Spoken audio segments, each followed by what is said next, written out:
Kyle Bradish certainly had his ups and downs in the 2022 season. But if you watched him at the end of the year, especially against the Astros, he looked like maybe a future ace for the Orioles. So coming up on this episode, we're going to talk about, is that a possible future for Kyle Bradish? That's all coming up on this episode of the Locked On Orioles podcast. You are Locked On Orioles, your daily Baltimore Orioles podcast. Part of the Locked On Podcast Network, your team every day.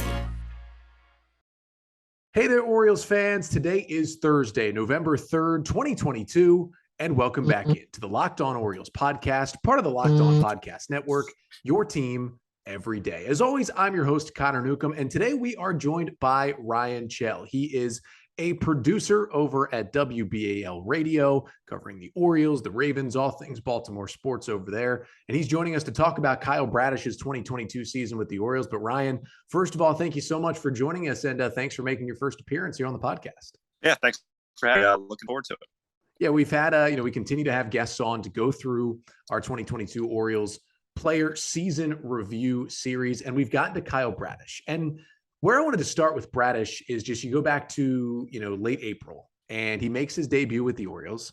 And I think he pitched okay. He had a quality start against the Red Sox. He went out there. He had that weird inning where his first career strikeout was a drop third strike, and the batter actually reached base, which hasn't happened to many guys before. But he looked okay. He didn't really strike many guys out.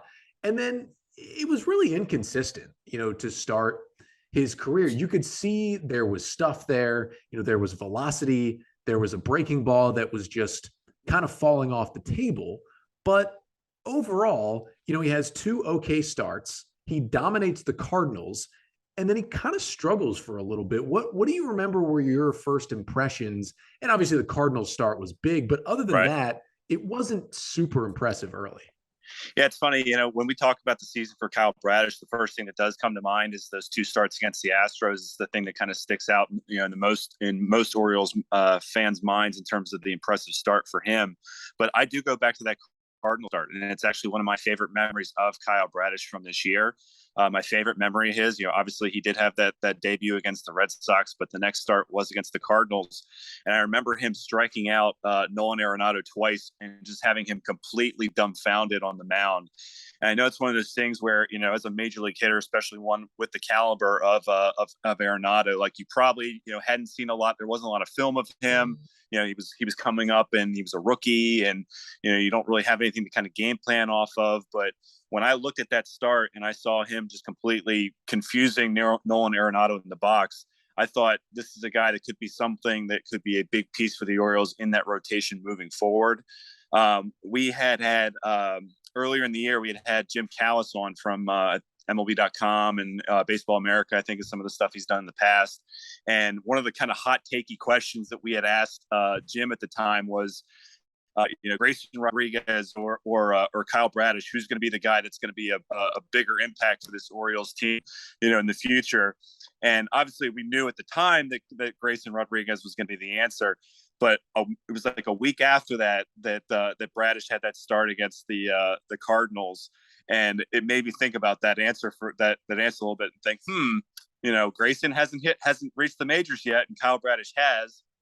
Maybe Kyle Bradish is going to surprise some Oriole fans next year. Yeah, and for Bradish, people in the organization talked him up on the same level as Rodriguez at Hall for a long time. And I know there were people outside the organization who kind of cover the system that felt he was on that level too, and he showed it at times. But it was so interesting early because he has that Cardinals start, right? 7 innings, 2 runs, 11 Ks, and no walks against a division-winning team. And you're thinking it's go time. And then he rattles off some starts that just weren't impressive. Over his next 7 starts, he only completed 5 innings once. He had that terrible start in Boston where he gave up 6 runs in an inning and 2/3. And then his last start in June was 4 1/3, 11 hits and 6 runs against the Rays. And after that, he went on the injured list. He had right shoulder inflammation and was basically shut down for about 6 weeks. He came back at the very end of July for the Orioles in that Cincinnati series. But, when he went on the IL, you could at least say, okay, something was wrong with the shoulder, especially in those last couple of starts. You could tell he just was not the same pitcher we had seen in his first few starts. But he comes back late July against Cincinnati. And immediately, that was a pretty crappy series for the Orioles. Yeah. He strikes out 7 over 5 innings. And so we say, wow, we haven't seen that, since the Cardinals start. Maybe the stuff is back. And then he starts to rattle off starts that just keep the O's in games as they're getting red hot in August. And I think that injury told us, Ryan, that he was maybe trying to pitch through that for a little longer than we thought in the month of June, because when he came back, he looked different. Yeah, it almost looked like that they were being a little bit more careful with some of the other pitchers in the organization compared to Bradish. Like they just needed him to go out there and just eat up innings. He was going to be the guy that was kind of thrown to the wolves until DL Hall and Grayson Rodriguez were going to be able to make the next step. And then you started to realize that he could be a piece for this team's future. And then they said, hey, maybe we need to be careful with Bradish. I mean, the biggest thing that I saw with him, especially once he came back from the shoulder injury, he did struggle a little bit against Toronto when you were looking for, down the stretch in October or in August and September when you were trying to, when you were looking up at the Blue Jays and you were trying to get back at that, 6-game, spread in the wild card or whatever. And you needed him to kind of go out there and, be a dog and eat up innings and strike out a bunch of guys. And he had some struggles there. But yeah, it is kind of a tale of two halves with Kyle Bradish throughout the 2022 season, where you were looking at him pre-shoulder injury and then obviously post-shoulder injury.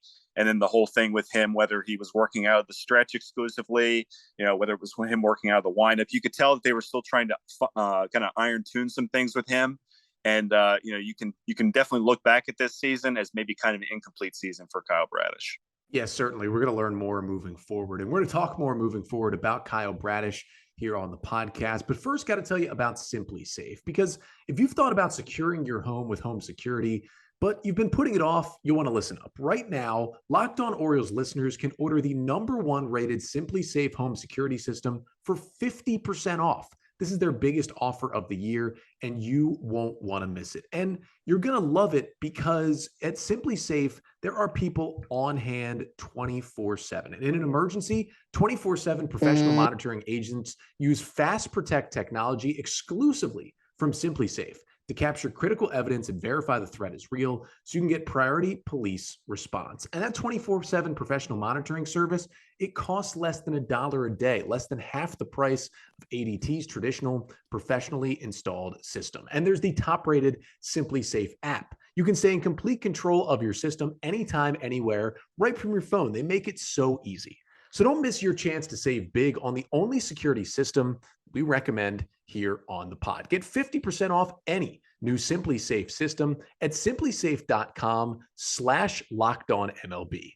This is their biggest discount of the year, so don't wait. That's simplysafe.com/lockedonmlb. There's no safe like Simply Safe. So we're back here with Ryan Chell of WBAL Radio talking about Kyle Bradish and his 2022 rookie season with the Baltimore Orioles. And before we get to, kind of what happened next for Bradish, what he did in August, and especially against the Astros, just wanted to read out his stats from the year, because we're talking about how the roller coaster, but at the end of the year, it still at least looked like a solid season. He made 23 starts in his first big league season and threw 117 2/3 innings for the Orioles. Actually ended up being the third most innings thrown by an Oriole this year. He had a 4.90 ERA with a 4.46 FIP. He struck out about 8.5 batters per 9, about 3.5 walks per 9 on the season for Kyle Bradish. But Ryan, a lot of that success came in the second half, like we talked about. And I mentioned, he comes back against the Reds. Yeah, he goes solid start against the Reds, against the Rangers, against the Blue Jays. He's basically keeping the Orioles in these games against the Red Sox. And then we get to August 26th. In Houston, and we see just a different pitcher. And now the strikeouts weren't quite there that night. Right. But it was 8 scoreless with 6 Ks, 2 walks, and 2 hits. And then we saw it again against Houston later at Camden Yards in September. 8 2/3, 2 hits, no runs, 10 Ks, no walks. He was perfect for a while in that game. He almost threw a complete game shutout. And he had some really good starts in between there as well. Had a great one in Cleveland to help the Orioles win a game. Had a phenomenal one against the Red Sox.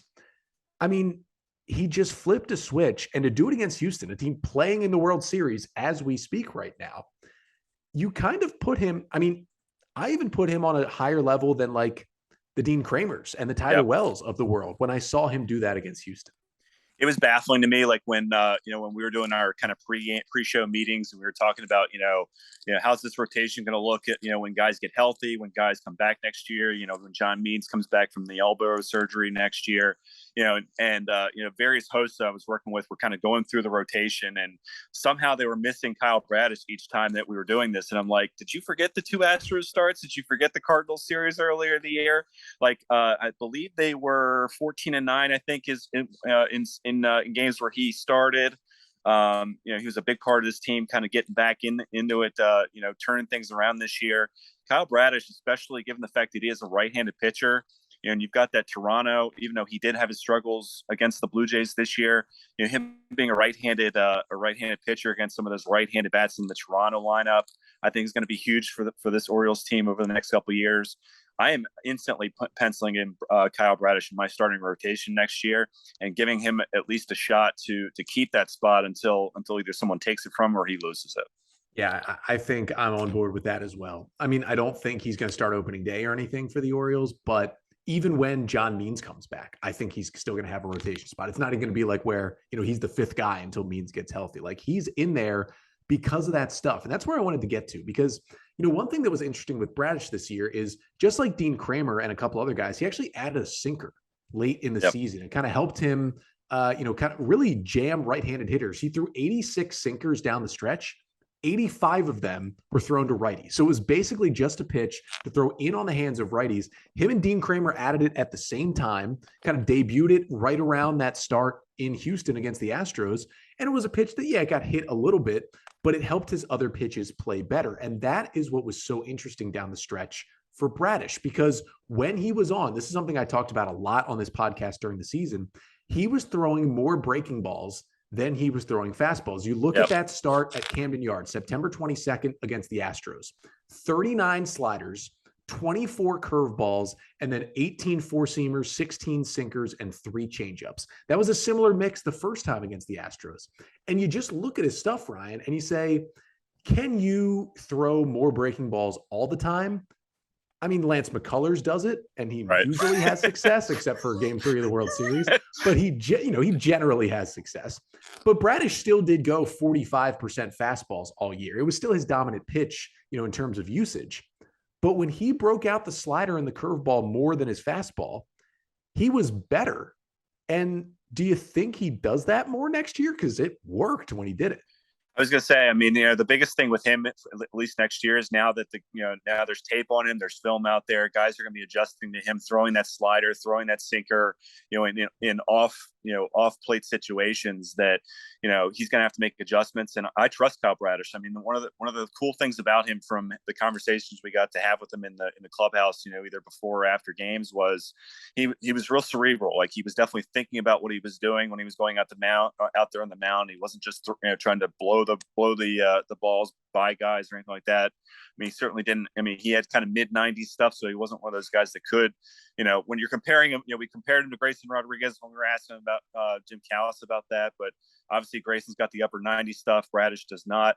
So I think it's going to be on Bradish next year to kind of continue to kind of just, work the game a little bit, kind of play those mind games a little bit and see if he can get these opposing hitters out. Yeah, and you look at his breaking stuff this year. His slider was his number 2 pitch. Opponents hit just 212 against it.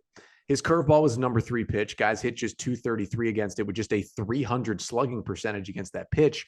But it's got to be hard when you throw an average of 95 miles per hour on your fastball and you can kick it up to 96, 97, 98 at times. It's got to be hard to not throw that pitch, because despite that velocity and the fact that it's probably gotten him very far in his baseball life, Ryan, guys hit 321 with a 539 slugging against his fastball.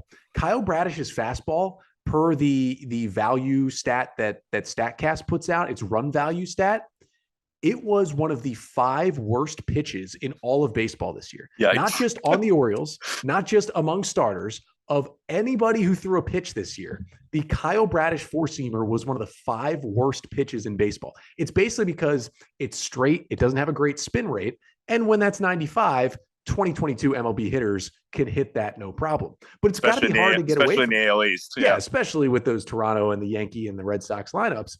So I really think the sinker was important because it gave him a different fastball to use that was more effective. So here's kind of where I don't really have a great answer. Like, he could work on the four-seamer and come back with it. What do you think the chances are he shows up in spring training and he's like sinker, slider, curveball, and the four-seamer is just like when he needs a strike 3-0? I mean, if you look at the way that this Orioles team is constructed now, and hopefully, this infield is coming back next year, and we just saw yesterday that Ramon Urias wins the Gold Glove. You obviously know what you have with Jorge Mateo at shortstop.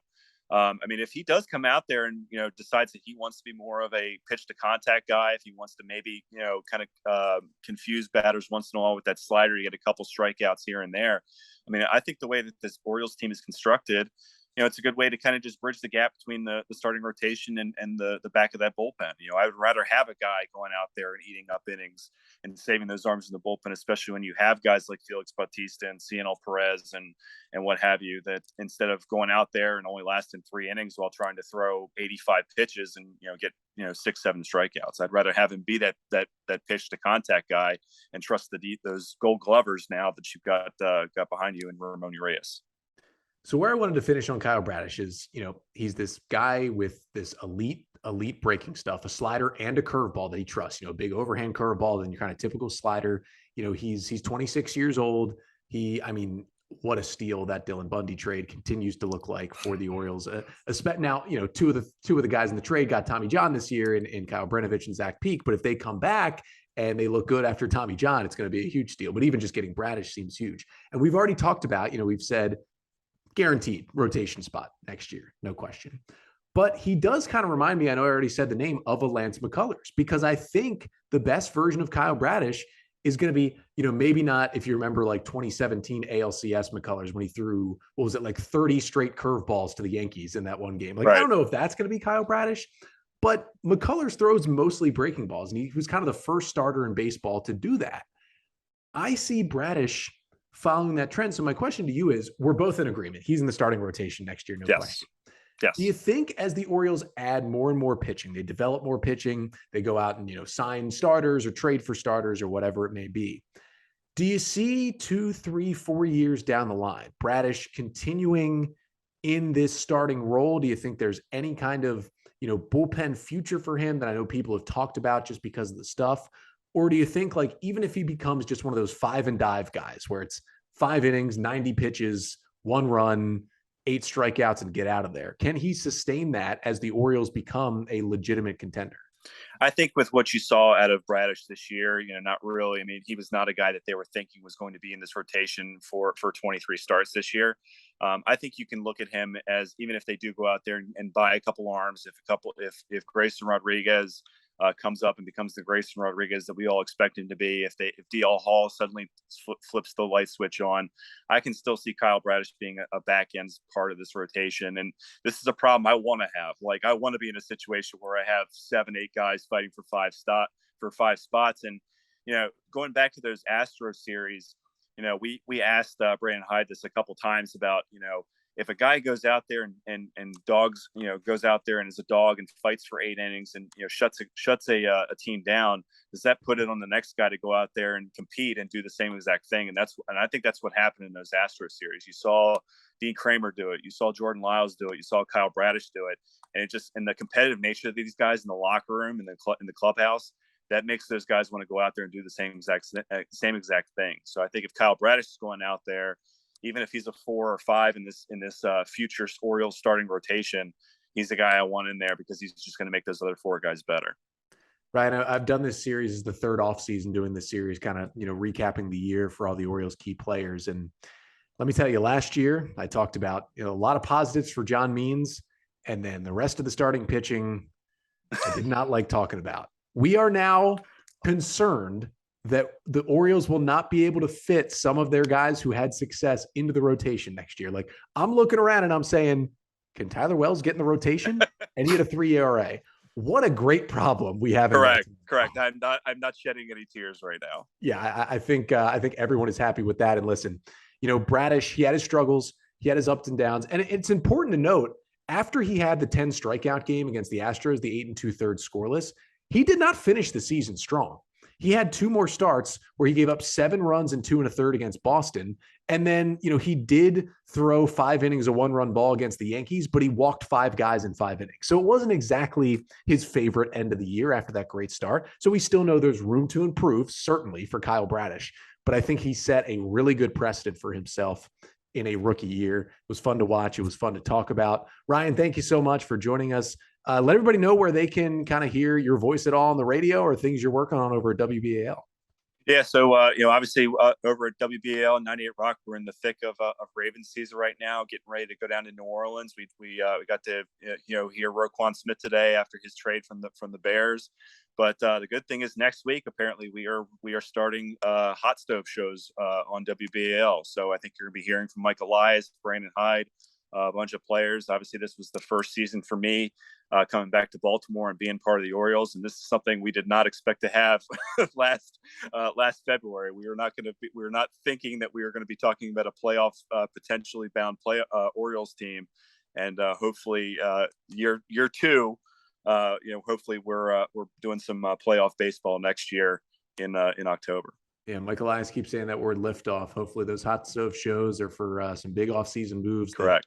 That, about a week from now, the O's can maybe start making once this World Series ends. But that was Ryan Chell. We thank him so much for joining us here on the podcast. We'll have one more episode this week coming up tomorrow, continuing our Orioles 2022 Player Season Review Series. But until then, I'm Connor Newcomb, and this has been the Locked On Orioles podcast, part of the Locked On Podcast Network. Your team every day.